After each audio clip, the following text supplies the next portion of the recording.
Hello students, मेरा नाम है लोकेश और हम बीए एजुकेशन का जो हमारी सीरीज चल रही है तो ये लेक्चर 3 है। तो पहले जो 2 लेक्चर है उसमें हमने एक तो राधा कृष्ण आयोग के बारे में डिस्कस किया है और अब जो इसमें है जो मुदालियर आयोग के बारे में हम डिस्कशन करने वाले हैं कि मुदालियर आयोग क्या है या इसे माध्यमिक शिक्षा आयोग भी कहते हैं, इस पर चर्चा करेंगे। तो माध्यमिक शिक्षा आयोग या मुदालियर आयोग ये 1952-53 में बना।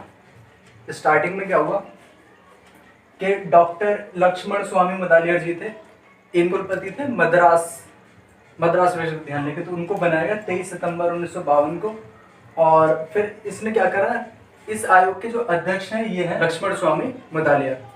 अब होता क्या है, इन्होंने कुछ उद्देश्य रखे, ये माध्यमिक शिक्षा के ऊपर है तो पूरा हम इसको डिस्कस कर रहे हैं।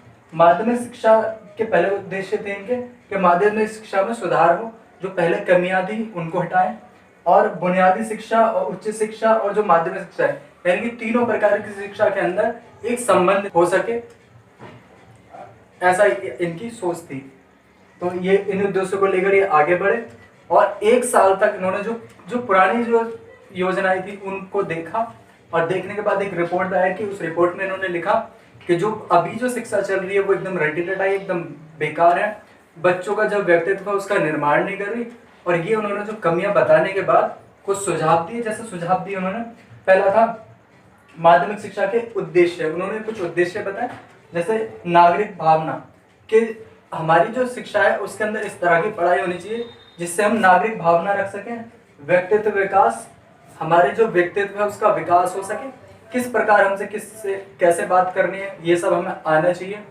तो फिर नेक्स्ट हमारा साहित्य कलात्मक, साहित्य को पढ़ना और साहित्य लिखना ये भी एक कला है और इस कला पर भी यहाँ पर इन्होंने ध्यान देने की कोशिश की। और नेतृत्व शिक्षा, तो नेतृत्व कर सकें हम, इस प्रकार का हमें बनाया जाए, इस प्रकार भी उनके जो प्रावधान थे वो रखे।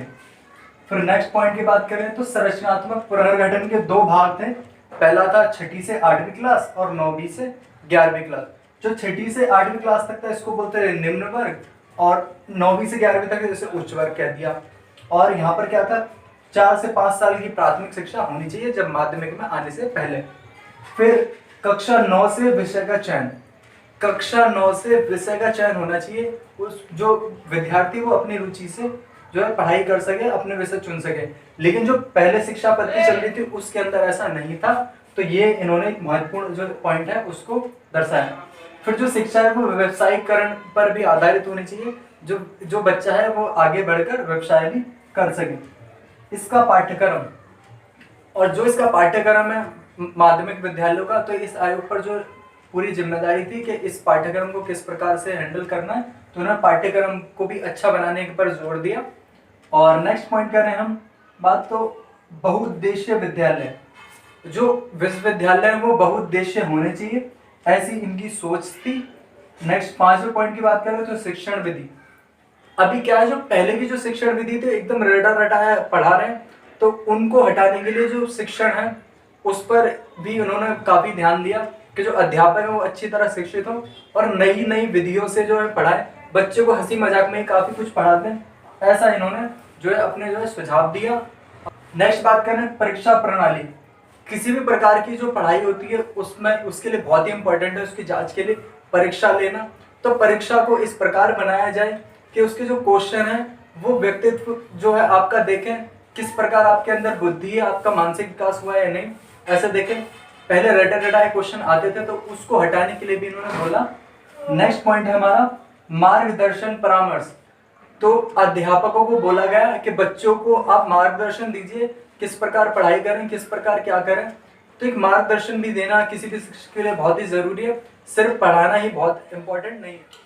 नेक्स्ट पॉइंट की बात करें, नेक्स्ट पॉइंट है हमारा चरित्र की शिक्षा। तो चरित्र की शिक्षा पर भी जो है इस समिति ने जो है बातें की। सबसे पहले अनुशासन, ये समिति का मानना ये था कि जो है अनुशासन जो है बच्चों के लिए बहुत ही इंपॉर्टेंट है, किस टाइम पर उठना है, किस टाइम पर पढ़ना है, किस टाइम पर खेलना है, टाइम मैनेजमेंट को इन्होंने बहुत ही बल दिया, तो इन्होंने अनुशासन की बात करी। फिर धर्म शिक्षा, धर्म शिक्षा के लिए इन्होंने कहा कि धर्म शिक्षा जरूरी नहीं है, इसको एक ऐच्छिक रूप से आगे करना चाहिए, यानी कि जरूरी नहीं है कि आपको जो धर्म शिक्षा लेनी पड़े, अगर किसी को पढ़ना है तो पढ़ो, जिसको नहीं पढ़ना तो मत पढ़ो। फिर नेक्स्ट है नैतिक शिक्षा। इन्होंने कहा कि नैतिक शिक्षा के साथ साथ हमें चरित्र की शिक्षा भी जरूरी है। नैतिक शिक्षा के साथ साथ हमें और भी चीजें आनी चाहिए, जरूरी सिर्फ नैतिक शिक्षा पर ही हम काम नहीं कर सकते। और नेक्स्ट है खेलकूद। खेलकूद पर इन्होंने कहा कि जो हमारा जो विद्यालय है, इन्हों के अंदर क्या होना चाहिए, खेलकूद की अच्छी व्यवस्था होनी चाहिए।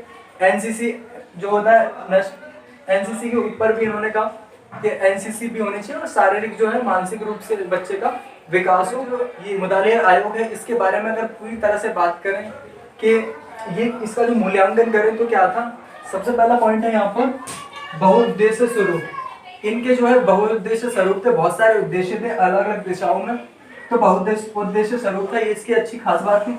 फिर था बहुतकनीक, तकनीक के बारे में भी सोच रहे थे, अलग अलग तकनीक से बच्चों को पढ़ाया जाए, तो ये भी अच्छी बात थी। कृषि विद्यालय, इनका मानना यह था जो कृषि के लिए अलग ही जो है विश्वविद्यालय खुले ताकि जो है कृषि में अलग जो है विकास है, क्योंकि आपको पता है कि जो भारत है कृषि प्रधान देश है, सबसे ज्यादा यहाँ पर कृषि होती है, तो कृषि को उन्होंने बहुत ही महत्व दिया। और परीक्षा सुधार, जो परीक्षा है उस पर सुधार, प्रश्न पत्र किस प्रकार के होने चाहिए, तो परीक्षा पर भी इन्होंने सुधार दिया। अब बात करें इसकी आलोचना की, क्यों ये जो पॉलिसी है वो फेल होगी। सबसे पहला अध्यापकों की स्थिति। इस सब के अंदर अध्यापकों की स्थिति के बारे में कुछ नहीं बताया। आयोग ने सब कुछ बातें बताई, लेकिन अध्यापकों की स्थिति, क्या सैलरी मिलेगी, कैसे प्रमोशन होगा, इसके बारे में कोई बात नहीं की। नेक्स्ट बात करें तो बालिका शिक्षा की। बालिका शिक्षा के ऊपर भी यहाँ पर कोई बात नहीं कि इस प्रकार बालिकाओं की शिक्षा, जो बालिका है उनकी शिक्षा को किस प्रकार बढ़ावा मिलेगा, इस पर भी कोई बात नहीं, तो ये इसकी कमियां हैं। फिर धर्म शिक्षा, बहुत लोगों ने धर्म शिक्षा को भी माना कि धर्म शिक्षा को लागू कर देना चाहिए, और इन्होंने कहा कि ऐच्छिक रूप से, तो इससे के भी ये जो 3 पॉइंट हैं ये विरोध में थे। तो लेकिन अगर फिर भी हम कहें कि इसका ये जो आयोग है, मुदालिया आयोग, इसका कोई महत्व नहीं है, तो ऐसा नहीं है। इन सब की कमी होने के बाद भी जो इस आयोग की जो सिफारिश है या जो सुझाव थे वो बहुत ही अच्छे थे माध्यमिक शिक्षा के ऊपर, इसमें कोई दोहराई नहीं है। तो स्टूडेंट्स, आपको पता पड़ गया होगा इस क्वेश्चन को कैसे लिखना है। ये जो सारे पॉइंट्स होते हैं इनको आपको डिटेल में लिखना होता है। आपको अगर 8 पॉइंट दिए तो अगर 5-6 पॉइंट भी आप लिख दोगे तो भी आपका काम बन जाना है।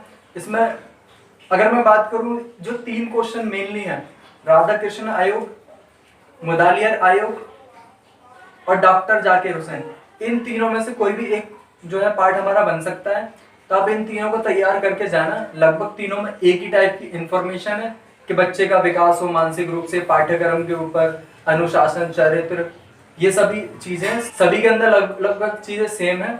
तो आपको बस यहाँ जो फैक्चुअल चीजें, डेट वेट या किसने क्या किया, वो थोड़ी बहुत चीजें थोड़ी चेंज करनी है। बाकी हर जो भी क्वेश्चन है आप लगभग एक जैसी चीजें लिख सकते हैं, बस थोड़ा बहुत चेंज करके। फिर जो डॉक्टर जाकिर हुसैन है वो बेसिक बुनियादी तालीम के ऊपर है, बेसिक शिक्षा के ऊपर है। मुदालिया और माध्यमिक शिक्षा के ऊपर है। तो आप ये सब जो चीजें देख सकते हैं। और अगर ये आपको वीडियो पसंद आई हो तो वीडियो को लाइक करें और ज़्यादा से ज़्यादा स्टूडेंट के साथ शेयर करें। और अगर कुछ भी आपको राय देनी हो तो आप नीचे कमेंट में सजेस्ट करें। And thanks for watching this video.